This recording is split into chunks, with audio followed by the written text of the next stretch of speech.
Spider-Man Miles Morales. Originally a PlayStation 4 exclusive, but now remastered for the PlayStation 5 and PC, retailing for $49.99.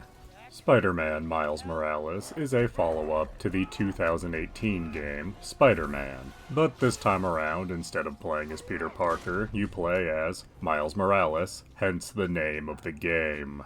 And Miles has most of the same powers as Peter Parker, but has fewer gadgets, only having 4, as opposed to the 8 that Peter Parker had, though 3 of the 4 Miles has are unique to him, having electrical mines, gravity traps, and summon holographic polygon men to help him fight. But to make up for his lack of gadgets, Miles Morales does have powers that Peter Parker simply doesn't have. He can turn invisible for a little while, and he can charge his attacks with electricity. Not sure how electric powers come with getting bitten by a spider, but apparently that's what happened. Having these different gadgets and powers at your disposal do end up changing the gameplay somewhat, as you never have to have a brawl with a group of enemies. Even when taking out multiple waves in an encounter, you have the option to go invisible and take everyone out with stealth, which I found to be a huge improvement. Also, at no point do you ever stop playing as Spider-Man. Gone are those completely pointless sections with Mary Jane or some other random character. Upgrading your gadgets and buying new Spider-Man costumes has been streamlined, as now there are only 2 kinds of tokens to worry about. One which you find in crates, and there are a limited number of, and the activity tokens, which are effectively limitless. You get them from doing side missions, or whenever you stop a random crime happening. And it doesn't matter how many times you've stopped that same crime, you will always get at least 1 activity token. This game, however, is much shorter than the last Spider-Man game, being only about half as long, and having far less optional content to seek out. That may be appropriate, as this entire story is meant to take place during the winter break of Miles' school year, and the fact he's younger than Peter Parker is really drilled into you in this game. A lot of the civilians you help refer to you as Kid, although how they know he's a kid when he's wearing a full mask I'm not entirely sure. And rather than finding people to help organically throughout the city, he has an app that he does his Spider-Manning through.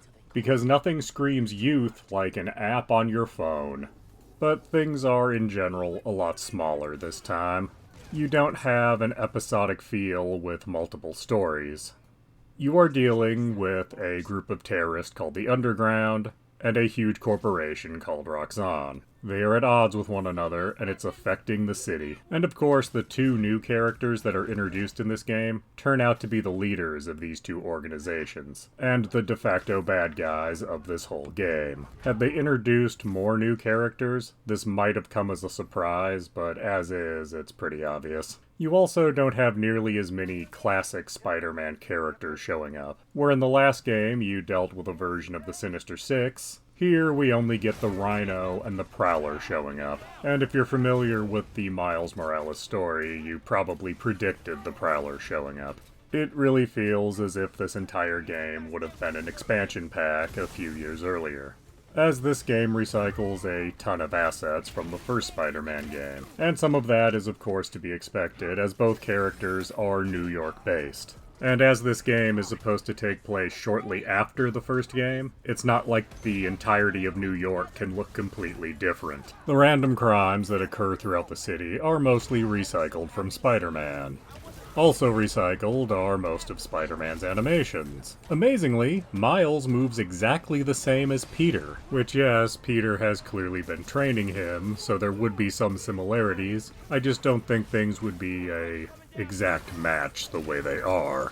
And Miles, to me, seems like the kind of kid who would sort of put his own flavor on things. But the only evidence we have of him doing that is actually with his choice of costume, which is partially explained away by him needing to find a material that will turn invisible with him and be resistant to his electric powers, which gives it a practical reason for him doing so, but honestly he shouldn't need a practical reason to simply make himself his own man. But I digress. Miles Morales is also quite a bit easier than the original Spider-Man. The ability to go invisible pretty much removes all the challenge from any given encounter. Are you about to be mobbed by 10 enemies? Don't worry about it. Go invisible, and then climb on a wall somewhere. They'll start looking for you, and instead of staying in a group, break up to search everywhere, and you can take them out, one at a time. And of course, because this is a Spider-Man property, there needs to be an element of tragedy in the story of Miles Morales. In this case, it's the villain being someone he's very, very close to and probably has feelings for. They even have an incredibly understandable and sympathetic reason for why they are doing what they are doing. And of course, it's only in hindsight that we reflect on the fact that an open conversation probably could have resolved most of this, leading to a happier future for Miles and a complete avoidance of all this tragedy that is now forced upon him. But of course, he is Spider-Man. Even if he's not the original Spider-Man, he still has to have tragedy being his sole defining character trait. Because how could we possibly have a teenager get superpowers and have him be super happy and psyched about the experience? So is Spider-Man Miles Morales worth your time and money? Well, honestly, I don't think this game is quite worth it at $50. It clocks in at about half the length of the original Spider-Man game, having a less compelling story and a lot less content. However, there are cheaper ways to get your hands on Spider-Man Miles Morales. If you own a PlayStation 5, you can go out and find the PlayStation 4 version of this game for about $20.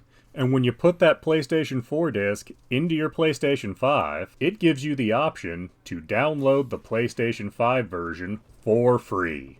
But you do need to keep the PlayStation 4 disc in your system in order to play it.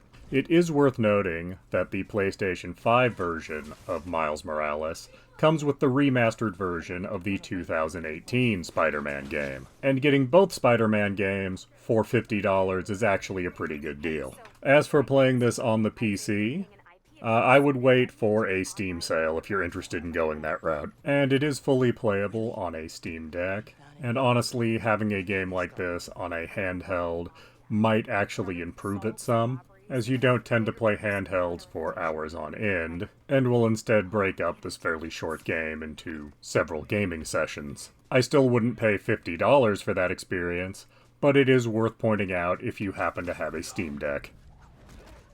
Please do subscribe, comment, like, and tell your friends.